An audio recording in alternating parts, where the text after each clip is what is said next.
Dibujos de vistas múltiples. El fundamento de los dibujos de vistas múltiples es la proyección ortográfica, con base en las líneas paralelas de observación y en vistas mutuamente perpendiculares. El dibujo técnico depende de dos métodos de proyección, en perspectiva y en paralelo, como se muestra en la siguiente figura.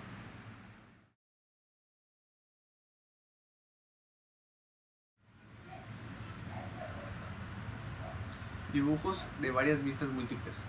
Utilizan las técnicas de proyección de vistas múltiples. Se dibujan tres vistas empleadas en dibujo, la superior, la frontal y la lateral, como se muestra en la figura 1.2.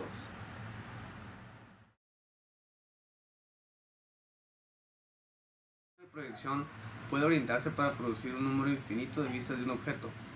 Para algunas vistas son más importantes que otras y son llamadas vistas principales, que son mutuamente perpendiculares producidas por 6 planos de proyección, mutuamente perpendiculares. La siguiente figura muestra las vistas principales de un objeto.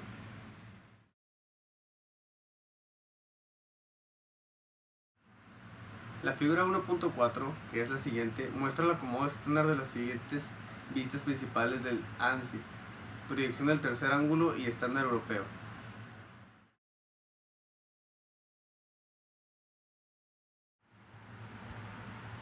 Acomodo estándar de las 6 vistas principales para las proyecciones del primero y tercer ángulo. Convenciones de línea. En la figura 1.5 se muestran los tipos de líneas estándar ANSI. Se describen las más importantes en la línea.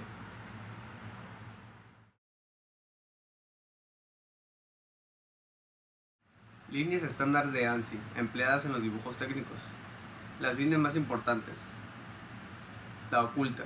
Están representadas por líneas punteadas. Se emplean para representar las siguientes características: agujeros y cambios de planos. Las líneas de eje son guiones cortos y largos que se alternan entre sí y que se emplean para los ejes de piezas y características simétricas.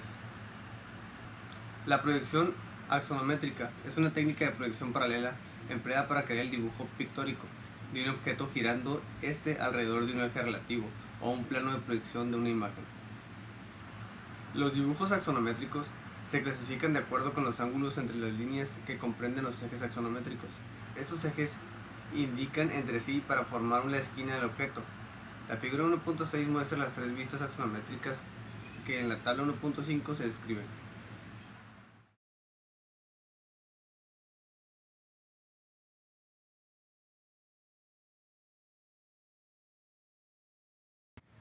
Normalización en el dibujo. Algunas de las organizaciones encargadas para la normalización en el dibujo industrial son las mostradas en la tabla.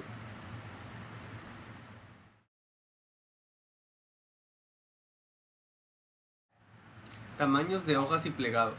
Según la norma ISO 216, especifica los formatos de papel y es acatada en muchos países.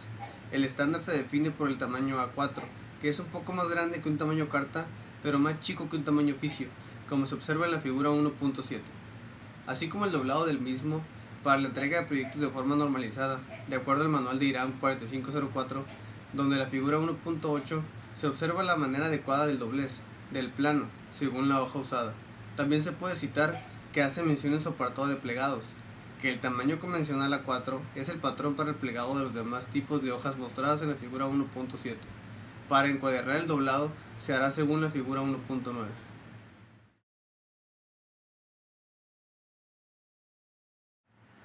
Líneas normalizadas. En los dibujos técnicos se utilizan diferentes tipos de líneas y sus tipos y espesores han sido normalizados de modo que sean las más sencillas posibles para su empleo. Con ello se consigue claridad, estética en el dibujo y uniformidad internacional de interpretación de planos. La norma ISO 128 hace referencia a ello y se puede mostrar en la tabla 1.7.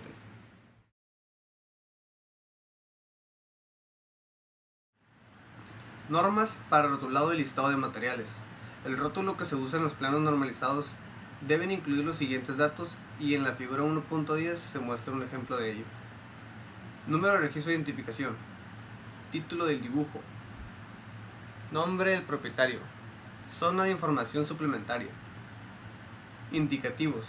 Símbolo de la proyección, escala principal, unidad dimensional, si esta es indistinta del milímetro. Técnicos. Indicación de estas superficies, tolerancias o otros. De utilización. Formatos, fechas, revisiones, firmas, etc.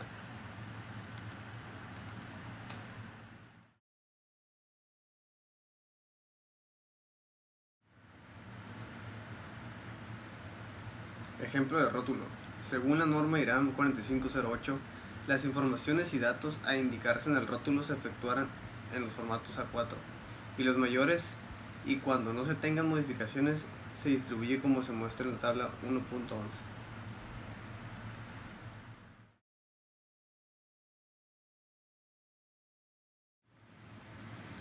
Los símbolos según la norma se pueden apreciar en la figura 1.17 y una breve explicación de ellos en la tabla 1.9.